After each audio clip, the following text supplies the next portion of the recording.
Defense News. It's proudly sponsored by Navy Federal Credit Union. If you're a member of our nation's armed forces, the Department of Defense, or if your family is, we'd be proud to serve you too. On this episode of Defense News Weekly, some weapon upgrades and changes to Marine rifle qualifications. We get inside access to the Defense Secretary and a top senator in military and veterans issues. Plus, the future of the F-16 replacement. And want to give a shout out to a couple of veterans who recently turned 100? So did their local communities. We bring you that story. With the latest news and analysis from the Pentagon to the platoon, this is Defense News Weekly.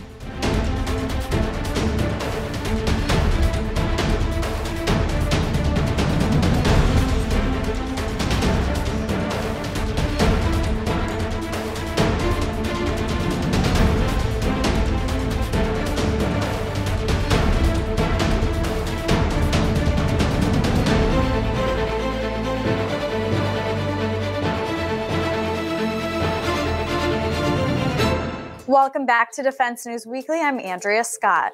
Lots of ground to cover this week, so let's start in the Marine Corps, where some updated optics and a new annual rifle qualification spell some changes for the force. It's Marines and Weapons. Military Times' Todd South tells us more.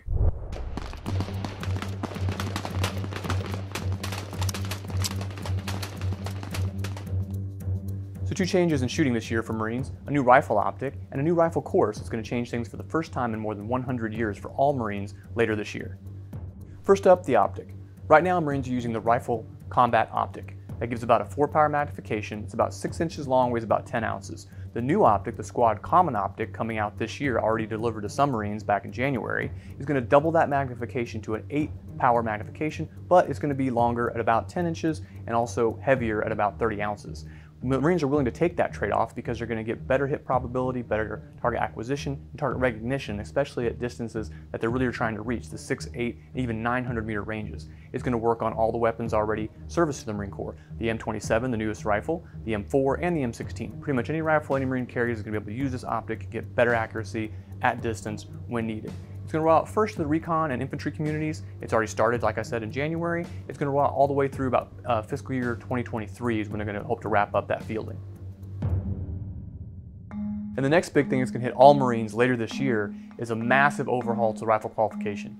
Rifle qualification every year is the bread and butter of a Marine. What rifle marksmanship badge they wear, be it marksman, sharpshooter, expert, also helps with promotion scores. It's the core of what Marines consider they do best, which is shooting, every Marine or rifleman. And that's changing radically from what it was over the last 100 years. There's really been no substantial changes, despite the fact that the Marines have changed from the M14 to the M16 to the M4, now the M27, and also the fact that they added an optic more than a decade ago.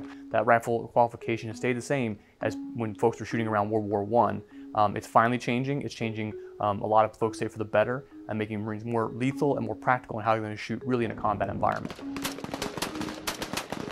Some of the big changes, the rifle range itself looks the same, except for the order in which they fire, how they fire, and what they're shooting at, and where they're going to have to hit the target are critical now. Gone are the targets that look like an old marksmanship, match shooting competition from your granddad's days with a bullseye target or a little silhouette. You got a legitimate kind of bad guy with lethal zones on the torso and in the face. The shooting progression is going to change too. Marines have always shot from close in out on the range, basically starting around the 100-yard line and working out to the 500-yard line as your last round of fire. This is going to work in the way Marines fight. Like if you're in combat, you're shooting from a distance and closing with the enemy. That's what Marines are going to be expected to do. They're going to start out at 500 yards, work into 3, 2, 1, and then 25 yards. And it really gets kind of different around the 200 and 100 yards because now we have barricades. There's places for Marines to push through an opening like they would in a window or a building. They can use the barricade as support. They can not use it. At the farther distances, they have options between doing their own position. They can do a standing, they can do a kneeling, they can do a prone, they can use a bipod, they can use a rucksack. So some of that gives more stability and is more practical in the way you would actually shoot in combat. The real changes, the ones that are probably going to shake up Marines a little bit who aren't used to it, are the really close-in ranges. That's when they get to the 100-meter line, or the 100-yard line.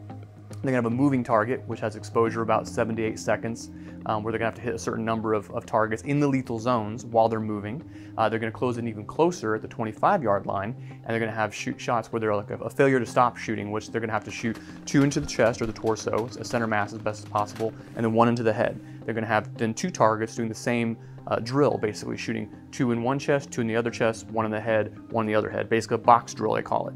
And then lastly they'll have a moving, basically moving from 25 into 15, moving their whole body, walking straight forward toward the target while they're shooting 2 to the chest, 1 to the head. Now they're going to be scored a lot differently than before. It's not just, you nick a guy on the shoulder and that counts as much as hitting in the center. Another huge development some Marines are going to love is that your 2 weeks on the rifle range every year is now 3 days. You've got 3 days to shoot. You go out there, you snap in, you zero your scope, you do some basic rifle positioning, kind of get your familiarization fire. The next day, day 2, is just a pre-qualification. You're running through the whole range as you would if you're shooting for qualification, only just a practice round. And then the 3rd day, you're shooting for score.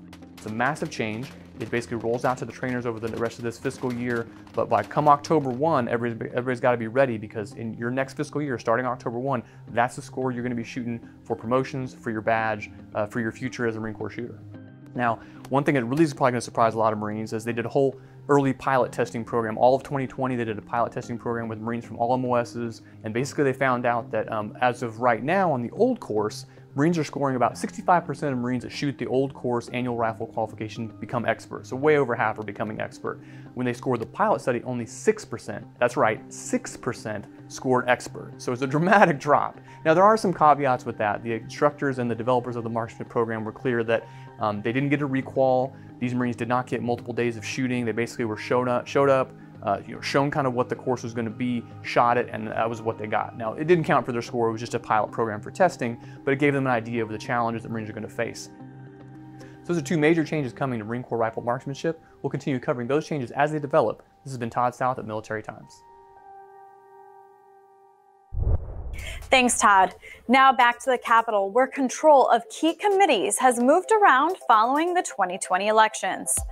John Tester, a Democratic senator from Montana, now chairs both the Senate Veterans Affairs Committee and the Defense Panel of the Senate Appropriations Committee.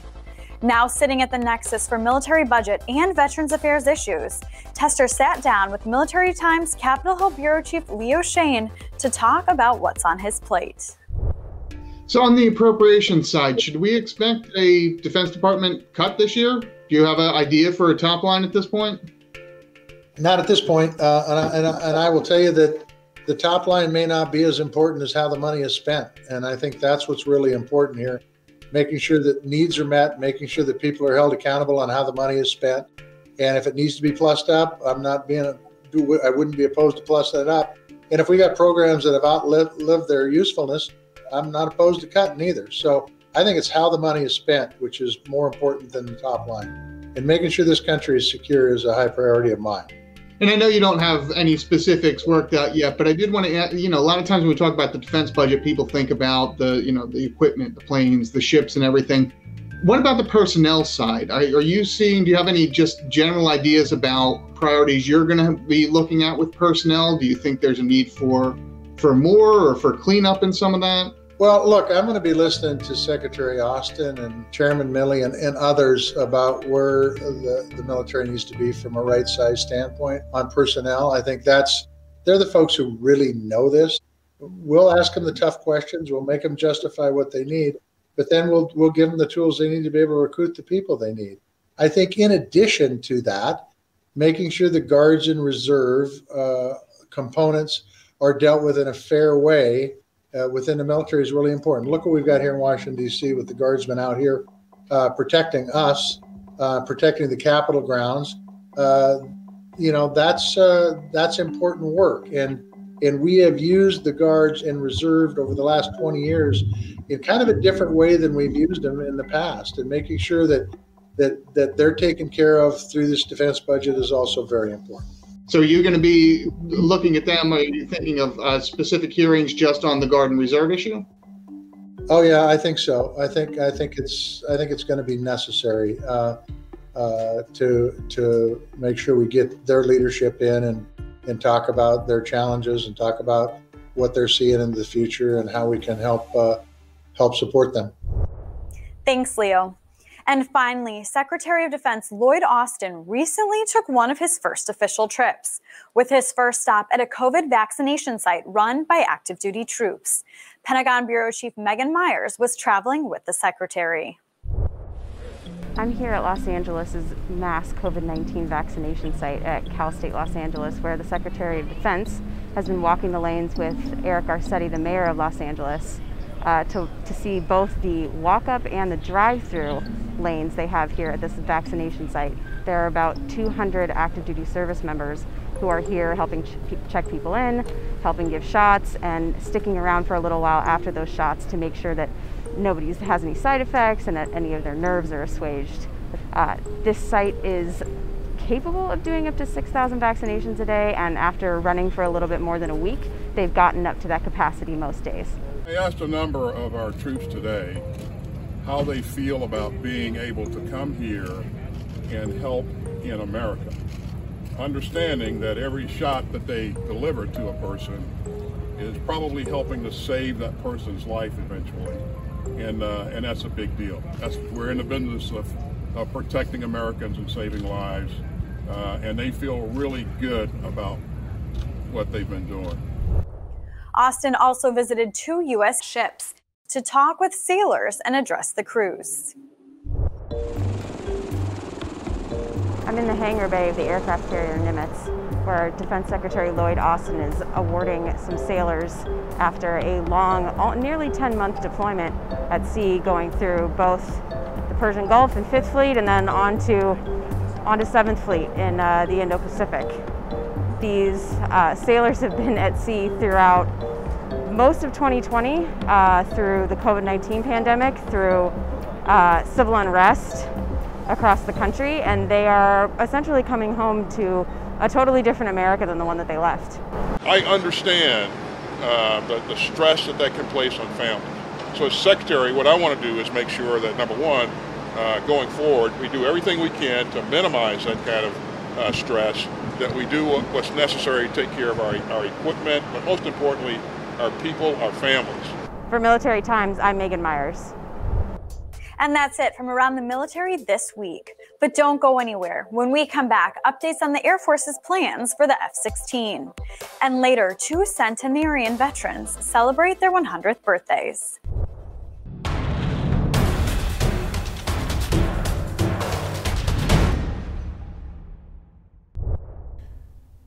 The Air Force wants to replace its oldest F-16s and started a study which could result in a brand new fighter. To discuss this, in this week's Actionable Intelligence, I'm joined by Defense News Air Warfare reporter Valerie Encina. Valerie, welcome. The F-16 replacement has had a few twists and turns. Can you give us a little bit of a snapshot of where it stands? Okay, sure. Thank you for having me. The Air Force was supposed to buy the F-35 to replace its F-16s. That's been the plan for about 2 decades now. However, as it looks forward, foreseeing a very flat budget over the next couple of years, it now has to grapple with the question of, can it actually find enough money to do that and actually buy the full 1,763 F-35s that were part of the plan? Some of those were going to replace the F-16, but now the Air Force is sort of exploring, okay, if we can't buy all of those F-35s, what other aircraft are out there? Or is there a new aircraft that we could buy to replace the F-16 for a little bit more cheaply? Well, that's surprising that an overall replacement might be cheaper than using the F-35 as kind of an umbrella project. Yeah, it is surprising. And it's something that I think that Congress and the Pentagon is going to have a lot of questions about. But the reason why that's a compelling option for the Air Force is because of the different advances in manufacturing that have cropped up over the last couple of years. We have things like digital engineering, open system architecture, things like that, agile software development that can make it cheaper to buy aircraft now than it was in the past. We saw that with Boeing's T-7. That was completely digitally engineered and was very cheap as a result. And the other thing is the F-16 replacement, is not going to be a 5th generation aircraft if the Air Force decides to go down that route of a new clean sheet replacement. So it wouldn't be stealth. You wouldn't have to deal with a very finicky, low observable coating on top of the aircraft. That's very expensive, very hard to maintain. It would be something more in the realm of an F-15EX or a new airframe, but something similar in capabilities to the F-16. What is it about the F-16 itself that needs a specific replacement? So the F-16 is the Air Force's sort of jack of all trades fighter. It's used mostly for air-to-ground missions, but it can do a lot of things pretty well. And the F-35 was designed to sort of do that sort of thing, but also penetrate into contested environments. The question about would an F-16 replacement have a clean sheet design that the F-35 wouldn't have, or vice versa, that the F-35 has that this clean sheet wouldn't? I think that's the big question. And that's something that Air Force leaders are not, they just don't know at this point. They're waiting to do this study to understand, okay, what are the capabilities that are actually needed? And then can we build some sort of a new plane around those capabilities that would be cheaper than to just keep on buying F-35s? Is industry jumping on this immediately? Is this something that they're immediately looking at? That's a really interesting question. So for Lockheed Martin, which makes the F-35, this is not a very good looking proposition for them. The F-35 is a huge program, and they want to make all 1,763 of those aircraft for the Air Force. And if they sell F-16s, if that sort of gets swapped and they're now selling more F-16s than they planned and less F-35s, that could make the F-35 more expensive. Now, Boeing, on the other hand, it's selling the F-15EX to the Air Force. But when executives there were asked about the prospect of, a clean sheet design, they said that, they're going to be watching the situation and seeing what the Air Force wants. It is possible that maybe this F-16 replacement, maybe Boeing takes the T-7 trainer and turns that into a light fighter. I mean, it's already built to be sort of a light fighter. So that's something that Boeing could bring to the table pretty easily. Well, we'll see how this one develops. Thanks for joining us, Valerie. Thank you for having me. And now let's cross the globe to Abu Dhabi, where Defense News' Agnes Al-Helu attended IDEX, the International Defense Exhibition. Plenty of countries were represented at the in-person event. We got curious as to which nation's industry was the most popular at the show. Here at IDEX in the UAE, we're going to ask defense visitors who would they prefer to buy their defense systems from. Is it the US, Russia, or China? Or they would have other preferences. Let's go and check. Hi, I am Sultan from UAE, and definitely I will go for Kalashnikov from Russia. I think that's the best. I will definitely pick the UAE. I think what we have seen today from Edge and other local industry proves that the UAE has today a serious presence in the defense and security arena and very competitive products and solutions. I just arrived actually, and I can't give you a specific country, but definitely a defense system that would cooperate with an independent Emirati contractor as myself, and that would add in-country value. That's my top priority as an Emirati national. BRIC, Brazil, Russia, China, India. Actually Russia. I like S-400 and Kalashnikov. It's a very good gun. So I go to Russia, all the army from Russia, all the guns from Russia. Okay, so I am in IDEX, and the company that I would like to buy the most is from CSG Group. They are from Slovakia. F-35, the new generation of fighter. I like it so much. If I was to buy weapons, I would probably choose US as they are the most advanced in military at the moment. Probably look at the F-35s. I will go for the UAE. Al-Jasur Rabdan 8x8. Hello, I would like to buy tactical communication systems from the Czech Republic. As you have seen, answers by IDEX visitors have been very diverse. Some would go to the United States of America to get their defense systems, others would go to China, Russia, or even other countries. However, it is noted that most of the locals would go to their national company to support it. Agnes Al-Helu, Defense News, Abu Dhabi. That's just a little bit going on in the defense world. When we come back, personal finance expert Jeanette Mack shows you how to decide on whether or not to take advantage of a balance transfer.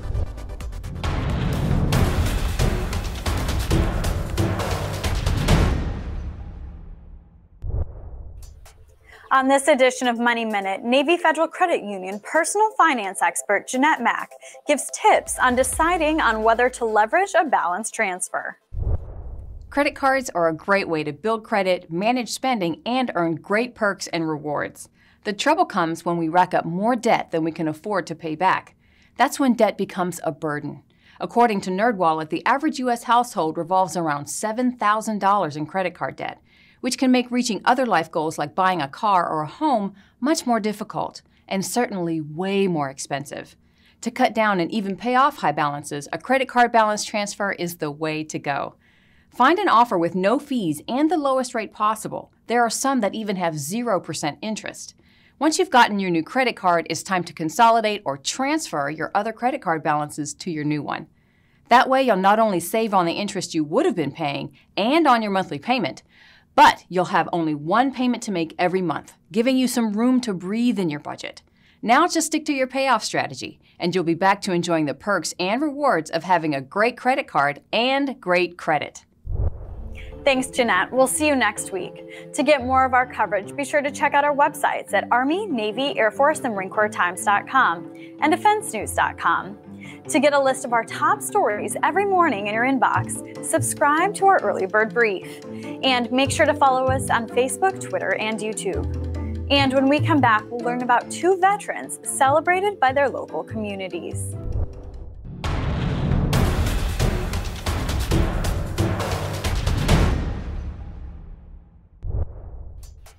World War II veterans Marvin Spitzer and Julia Parsons both added another milestone to their lives this week, when each of the spirited veterans turned 100. To mark the occasion, their communities each came out to celebrate. Military Times' managing editor Howard Altman and correspondent Katie Harris have more. They're part of the greatest generation. And this was our office crew. Julia Parsons. There must have been about 100 people in the office. And Marvin Spitzer.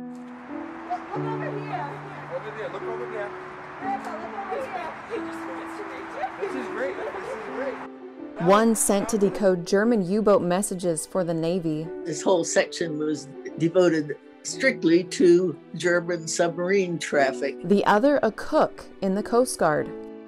Two very different but essential billets assigned during one of the world's most pivotal eras. Someone said, "Does anybody know German?" And I had taken German in high school, so I raised my hand. Both recently celebrated turning 100 years old. Surrounded by immediate family members and celebrated with a patriotic drive-by parade. Spitzer was drafted at 18. After completing basic in Connecticut, he boarded a train for San Francisco, where his new home awaited, the USS Mersum. And I wasn't supposed to survive, but somehow or another I did. Aboard a Crater-class cargo ship hauling tons of ammunition in the Pacific, ran the risk of nearly instantaneous death by catastrophic explosion. But we had to lay off of the coast 20 miles, get down below the horizon so the Japanese shore batteries couldn't see us. Of course, if they had, they would have blew us up immediately and they wouldn't have been no invasion. There were all kinds of messages that came from control. There were the personal ones about, congratulations, your wife had a son, whatever.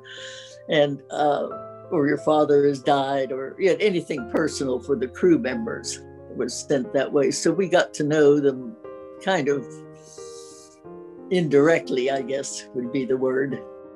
It was difficult when we did sink their subs because we kind of got to know them. And as we said one time, it really almost brought me to tears that the one who had a son, his submarine was sunk. And I thought that child will never get to see his father or know him or anything. We survived. I mean, somebody up there really must have liked us. Of course, otherwise I wouldn't be here. There's a lot of heroes, but the heroes didn't come back. I've just been very fortunate through the years. I do wake up often and think, another day. I made it through another night. Reporting for the Military Times, I'm Katie Cruz. For more on those stories, head to our website. And that's all we have time for this week. Please visit us on militarytimes.com and defensenews.com for more coverage. Thank you for joining us, and we'll see you next week.